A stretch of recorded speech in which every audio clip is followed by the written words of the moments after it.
was aware that human lives are short. But this... Why didn't I try to better know and understand you?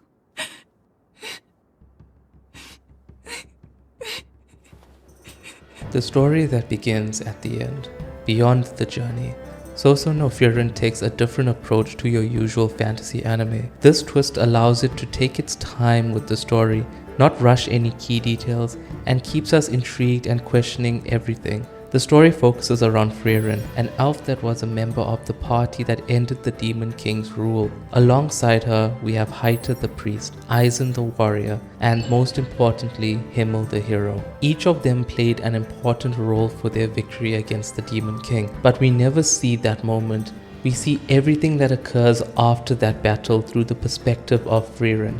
Being an elf, Frieren has a longer lifespan compared to humans and other races. She uses this abundance of time to study magic further, but the major downfall with having an unlimited amount of time is that you stop appreciating the small things and lose track of the flow of time for others. This comes across as a flaw that exposes her deep misunderstanding. So, knowing this, what could make one of the highest rated anime adaptations so appealing? The evil of the world is defeated before the show begins, and half of the party passes on within the first couple of episodes.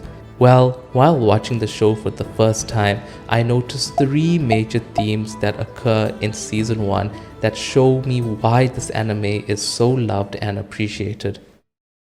The fragility of time, connections within the small moments, true growth comes from understanding. These 3 major themes lay the foundation for exquisite storytelling, whilst having structure and keeping the audience satisfied and craving more. This video is not meant to explain the events in season 1 thus far, but to look deeper within the events that occur in the world, the meaning behind the actions that our party takes, and the lessons that we learn from this anime so that we can apply those teachings in the real world.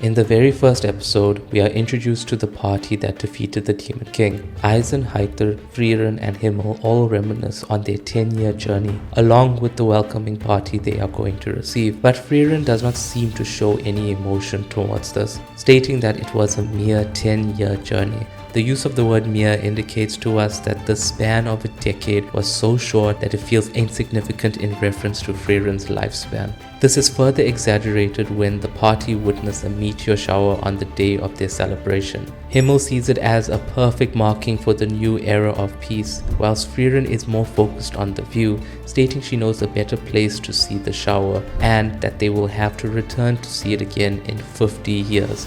Himmel starts laughing, stating that it's nothing, but we the audience know that 50 years is a long time for humans, and seeing that Himmel is 26 years old, another 50 will mean that he will be 76. Accepting that they'll meet again in such a long time frame is a huge commitment. Frieren bids everyone a farewell as she goes on her own journey collecting spells until the day they meet again.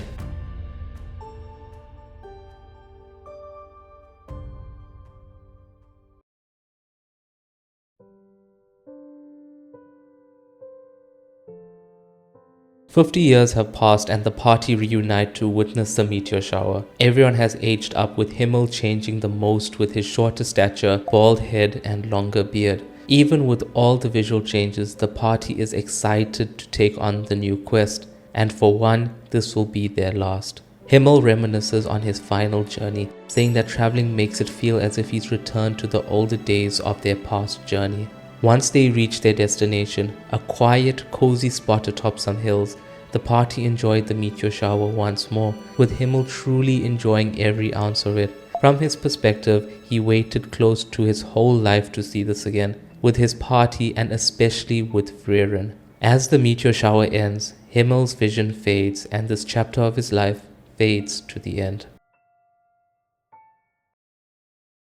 Himmel lived an eventful life till the end. He truly was a great hero. At his funeral, Frieren makes a realization. She has seen Himmel at the start of his journey, right till the end, witnessing the power that time has over humans. She saw the effects that it had on Himmel, from the warrior he was to a shorter, older man that is retired from fighting. She realizes that even though Himmel was in her life for a mere 80 years, those 80 years changed her view on time. She regrets not getting to know Himmel, showing emotion in the form of sadness for the first time to all of us. Frieren came to learn how fragile we all are to time, and makes it her goal to understand humans better. As Frieren starts her new journey, Heiter gets a good look at Frieren because this will most likely be the last time he sees Frieren and Eisen. Are you not afraid of death? Frieren asks this to Heiter, and he joyfully exclaims that he lived a good life and did good in his life, and will most likely travel to heaven for those good deeds. He really lives up to his name of corrupt priest. As he departs, Frieren bids Eisen a farewell, knowing she will see him later in life as dwarves age slower than humans. Her journey to understand humans begins, and after 20 years, her next stop is Heiter. A young purple-haired girl finds Frieren and brings her back to Heiter. This is Fern, and she was saved by him. Even in old age, he is still finding ways to help others. The idea of death has him worried, not for himself, but for Fern. He has no one to watch over Fern, and tricks Frieren into taking on an apprentice so that she can be accompanied by her on their journeys. Frieren is hesitant on this, but she sees the similarities that her and Fern possess, and she especially sees the potential within Fern. Soon after, Fern becomes powerful enough to accompany Frieren. Heiter passes on knowing Fern will be in good hands. Now that she's helped one party member, she moves on to the next. Eisen was in touch with Heiter, so he knew Frieren would stop by him soon. He requires her to help find a legendary grimoire written by Flammer. He is shocked to find out that Frieren wants to search as efficiently as possible, showing us that she really changed and takes into consideration other people's time as well. Once the grimoire is found, it is brought to our attention that it is real and Flammer was Frieren's master and that heaven exists. This version of heaven is called Aureole, located at the northmost point of the land in End, and is the place souls go to rest. Frieren believes in Aureole and is motivated to communicate with Himmel due to all the time that she has lost not understanding him. To Frieren, Himmel made a difference in her life. Majority of her memories include him teaching her about his life and always being there. It's ironic to think that Frieren did not understand him when all of her actions reflect a part of him. It is seen how important he was to her when the Einsam show Frieren an image of Himmel instead of Flammer, showing that her mindset has changed from the last time she defeated one. This forces her to confront her past, but in doing so, shows her that she is closer to understanding Himmel through her memories of him. Her memories carry on the legacy and life of her party, reminded to us by an old friend she met many years ago. Old Man Full tells us the tale of his wife and why he is posted by the entrance of this village. His wife he lost long ago serves as hope that one day the Demon King will be defeated and peace will be brought upon the land. That was his wife's dream, which he now carries, protecting the village till the day peace is dawned upon us. With his age, he seems to not realize that the Demon King has already been defeated. Just before Frieren tells him that peace is a reality now, she realizes that if she tells him, he might lose that memory of his wife. He tells us he cannot remember her name nor her face, and that the only thing that he is hanging on to is her dream of peace. Knowing that her dream came true is more than enough for Frieren to leave him be, so that his wife lives on in his memory. But what if Frieren could not save her memories, one day losing them forever? This comes into question when Frieren takes the first class mage exam and has to face a clone of herself. This clone is created by a Schmiegel, a creature that conceives duplicates of people within its radius, matching their skill and power. Now what happens when we have a mage as powerful as Frieren? We look back at her battle with Aura. Even though Aura has lived for hundreds of years, Frieren has lived for thousands, allowing for her to master her mana to a point of deceptively hiding it from her enemies. This battle perfectly depicts how millennia of patience and training outweigh short-lived power. The scales of obedience made Aura cocky, to to a point where she hardly battled due to her always having more mana than any of her opponents. Frieren changed that by showing her what a true mage that has lived for thousands of years is capable of. When strategizing a way to defeat clone Frieren, it is seen that her mana detection stops slightly for a split second when using a spell. The most powerful mages can have a fatal weakness even with thousands of years of training. This enhances the idea that brute force will never beat strategy, just like when Himmel told Frieren to stop using flashy spells. The simple ones are more than enough in the right hands. With Fern accompanying her, they were bound to win. Inevitably, it was her that saw the fluctuations in the first place, just as she saw Zeria's mana. Zeria has no problem failing Frieren, as after all those years she has not become the mage that she wants to become. Frieren is following Flammer's teachings, and no matter what, she does not need to prove to anyone that she is a powerful mage. She accepts her failure and reflects on Himmel. A human defeated the Demon King, just like how Fern is capable of defeating Frieren. Humans are evolving and becoming better. With a limited lifespan, they are forced to evolve and change much faster than elves. So given time, humans will find a way to become better. As Fern enters the room, Zeria thinks she is afraid of the amount of mana she is outputting and nearly fails her. She notices something is off and asks Fern what she sees, and Fern replies that her mana is fluctuating. Only a few skilled mages can notice that. This excites Zeria to a point of offering to take Fern under her supervision, but obviously she won't, as she has the best mentor in the land. Frieren knew this and advised her. With time, Fern can soon become one of the greatest mages to ever live.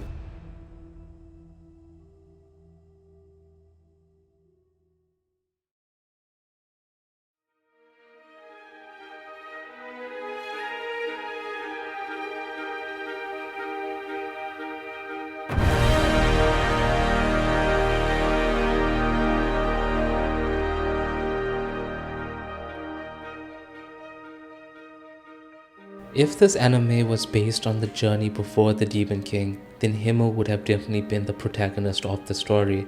We see through Frieren all of the good deeds that him and his party did on their journey, from helping people in need, protecting others from evil, and bringing overall positive energy wherever he goes. The fact that all the people that Frieren meets on her journey to Aureole are people that the party helped, and that they carry with them the same memory of the good they did and how it quietly shaped others as time passed, shows us that these reconnections from the past altered their lives for the better. These small moments that Frieren encounters creates these connections between people for years to come. She regrets not asking Himmel personal questions, as these small conversations would have brought them closer and more understanding. But due to her mindset at the time, she most likely felt like there was no point in getting to know others, as they will pass on and become a memory.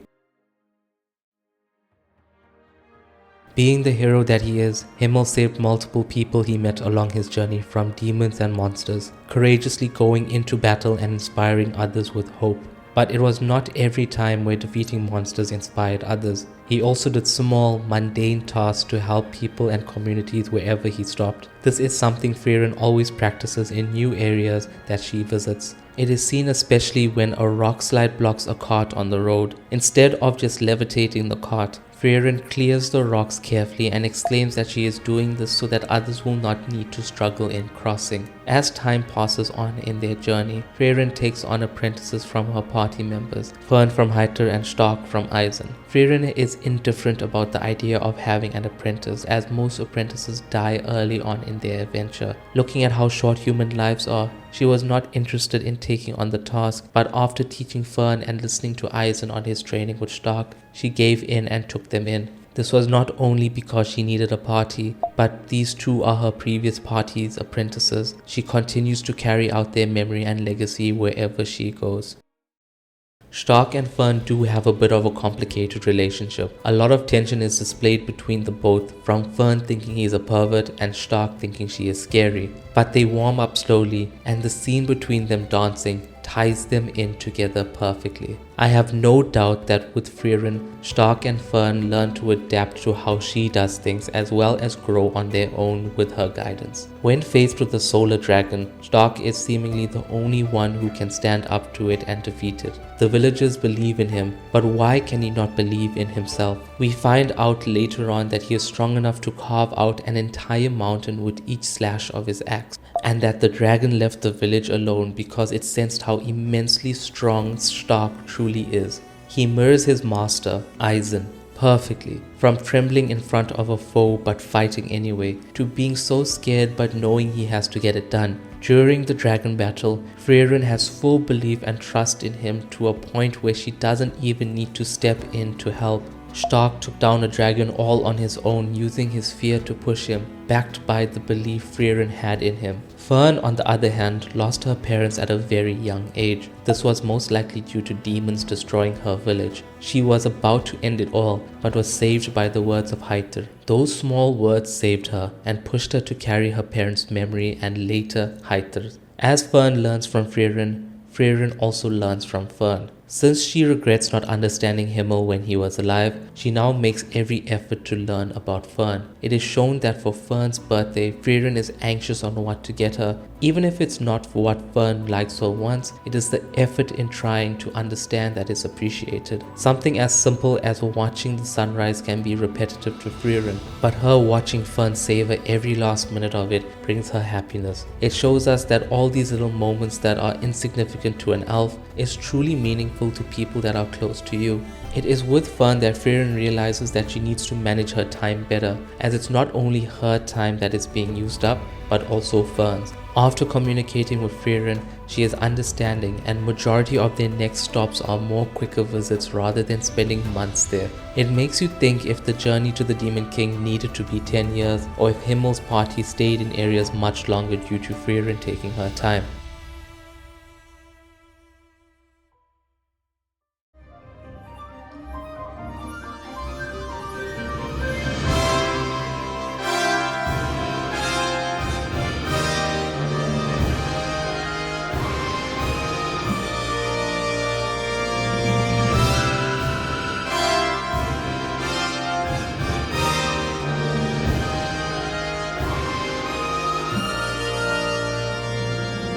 A direct translation of the title Sousou no Frieren does not read as Frieren Beyond Journey's End, but instead Frieren the Slayer. How is it that an unassuming elf like Frieren can have a moniker of Slayer? On the hero's journey to kill the Demon King, and even after that, Frieren did not hesitate to end the lives of any demons that reared their presence in front of her. She truly believes that demons are monsters and will never change for the better. This is best seen when Lugner comes into Graf Granat's domain offering peace between humans and demons. Immediately, Frieren is on guard and tries to dispose of them, but the demons have already manipulated so many people into believing that they are good. She has experienced this before when a village tries to forgive a demon for eating another woman's child by having it work and stay with the village chief. In the end, the village chief is killed and his daughter is offered to the woman that lost her child to that exact same demon. Demons have no sense of morality or family. They are soon abandoned after birth to defend for themselves, luring humans in using their speech and manipulating them to gain their trust. Alongside not having emotional intelligence, they lack the intelligence of understanding. Let's look at two scenarios of this, Qual and Aura. Qual, the elder sage of corruption, served under the Demon King during his reign. When the hero's party confronted him for the first time, they nearly lost and had to seal him away until they could defeat him later. Fast forward to now, the seal is weakened and Frieren has to defeat him, else he will destroy the village. We learn that he developed a signature spell called Zoltrak, a killing spell that could pierce and destroy almost anything in its path. It was so destructive that it could pierce even the greatest defensive spells at the time. So how could Frieren get past this? As time passed passed on, mages used Zoltrak as the basis of modern magic as we know today. This led to better defensive magic being created and Zoltrak being used as a basic offensive spell by many. Qual's once powerful and lethal spell was deemed useless in today's standards. Due to this, it was his own spell that defeated him in the end. Frieren and society as a whole did not think of ways to overpower him, but instead they looked at Zoltrak to better understand its capabilities. This accelerated magic far beyond what it was and made it even more deadly.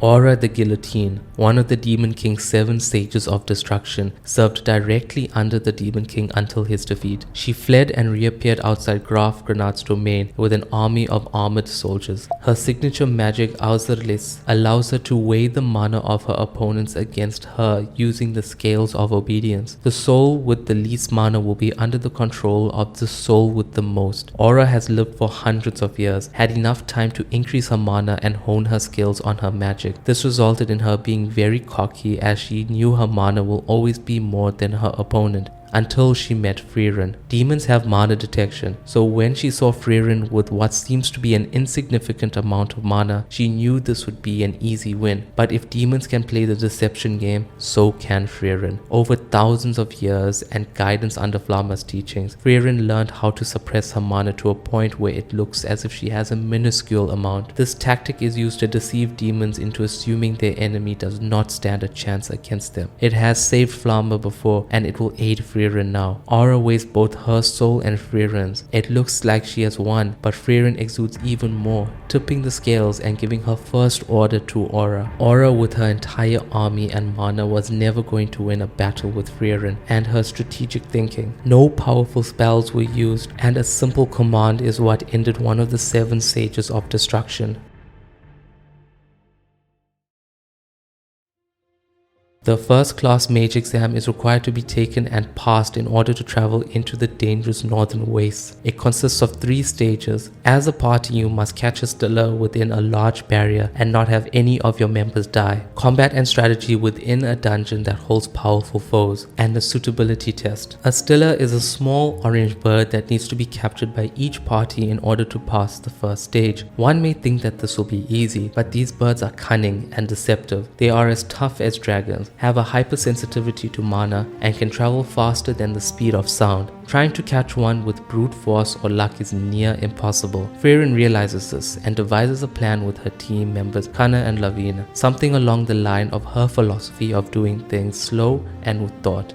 A plan is devised where they take their time and freeze the main lake and imbue mana into the majority of puddles except for one. This is where Frieren suppresses her mana and waits patiently for one to come by. Once one flies down for a drink, she captures it and passes the exam, until she is ambushed by Denken and his party. They attempt to steal the stiller from them with some success, but Frieren bluffs Laufen into saving Denken before Frieren kills him. He was the first one to realize Frieren's plan and prefers to strategize and coordinate his plans carefully. And just like Frieren, he believes that the true value of magic lies within the pursuit of magic. The second stage has everyone participate solo within a dungeon. Within this dungeon there lays a water mirror demon called a Spiegel. This demon duplicates everything that enters its lair, and it is up to the mages to defeat it. Some mages are able to defeat their doubles, and some team up to help defeat their own doubles. But there's one clone that is blocking the way to the Spiegel's main body, and that is Frieren. All the mages take their time discussing and strategizing what they need to do to pass her. Obviously Frieren is the best option to take on her clone, but due to the clones being exact copies, Frieren's insane mana pool and detection is copied as well. This leaves 0 blind spots for an opportunity to attack, that is, until Fern has an idea. She attacks Frieren while she is distracted, and Denken and her notice that every time Frieren uses an attack, her mana detection stops for a split second. Even mages of her caliber can have fatal flaws like that. Using this to their advantage, Fern and Frieren go in to attack the clone, waiting for the right moment to end it. Fern takes quite a beating, but opens up a path for Frieren to land the finishing blow. Upon passing the second stage, it was important for the mages to reflect upon themselves, look at their flaws, and accept themselves for who they really are. The third and final stage has Zeria interview each of the mages that passed. She fails a couple, noting that they were afraid of her mana or that they could not envision themselves as first-class mages. Frieren arrives, and being the student of Zeria's student Flamme, she has high hopes for Frieren to follow in her footsteps. Alas, she values the pursuit of magic and not the tool that is used for killing. She fails Frieren for not living up to her vision. Frieren's understanding of emotion through her experience with humans leads her to enjoy every moment. Zeria lacks this, even seeing that Frieren's favorite spell, the one that conjures a field of flowers, is useless. Even though she feels this way, it is ironic knowing the area that Zeria is using is surrounded by flowers. Frieren does not worry about the fact that she did not pass. She knew this would happen and accepted it. Fern was up next, and she stops before Zeria. She thinks that she is scared, but she is in awe of the fluctuation happening to Zeria's mana. Many skilled mages are still unable to detect that, so it is even more impressive that a human could. Fern is offered to be Zeria's apprentice, stating that she will take her far and teach her everything she knows. Fern obviously declines. For one, she has the best elf mage as a teacher already, and for two, that Frieren already predicted that Zeria would pass her no matter what. She knew that she would not hold back a mage with so much potential. We are truly witnessing a new era of humans being the greatest mages. Everyone from the past has improved magic to a point where it can exponentially grow from understanding. Sousou no Frieren is not a story about heroes at their peak. When the series begins, the Great War is already over. The Demon King is dead. The world is safe. What remains is something far quieter and far more difficult to confront. Time. For Frieren, time stretches endlessly forward. Years blur together, decades feel like moments, and because of that, she moves through life without urgency, without fear, and without truly noticing the people beside her. Only when those people are gone does she realize what time took from her. And in that realization, Frieren asks us to look at our own lives, not at the milestones we chase, but at the moments we overlook, the conversations we postpone, the feelings we assume will always have time to be expressed. Because time doesn't announce itself when it's slipping away. The series reminds us that meaning doesn't arrive in dramatic climaxes. It forms quietly, in routines, in shared meals, in walking the same road with someone simply because you enjoyed their company. Himmel isn't remembered as a hero because he saved the world. He's remembered because he stopped to help people along the way, because he smiled for statues, because he treated fleeting moments as if they were worth holding on to. And through that contrast, Frieren slowly begins to change. Not by becoming stronger, she was already powerful, but becoming more attentive, more present, more willing to listen and remember and to care. That's the kind of growth Frieren believes in. In this world, power without understanding is empty. Skill without empathy is meaningless. True mastery isn't about domination, it's about restraint, and knowing when to act and when to simply let a moment exist. This is why the series treats magic the way it does, not as a spectacle, but as a memory. Spells are passed down, knowledge is preserved. Every technique carries the weight of the people who once used it. Magic becomes a language of remembrance. And maybe that's the most important thing Frieren has to say. That life doesn't end when the adventure does. That growth doesn't stop once your greatest goal is achieved. That understanding often arrives late, but it still matters when it does. Frieren can't return to the past. She can't redo the moments she missed. All she can do is carry them forward, not as regret, but as guidance. And in doing so, she teaches us something quietly profound. That even if time will take everything from us, meaning is not what we leave behind. Meaning is what we notice while we're still here. So maybe Sousou no Frieren isn't asking us to fear time, but to respect it, to treat small moments as if they matter, because one day they'll be all that we have left, and if we're lucky, they'll be enough. This anime truly spoke to me at this point of my life. Sometimes a journey only begins once everything is over.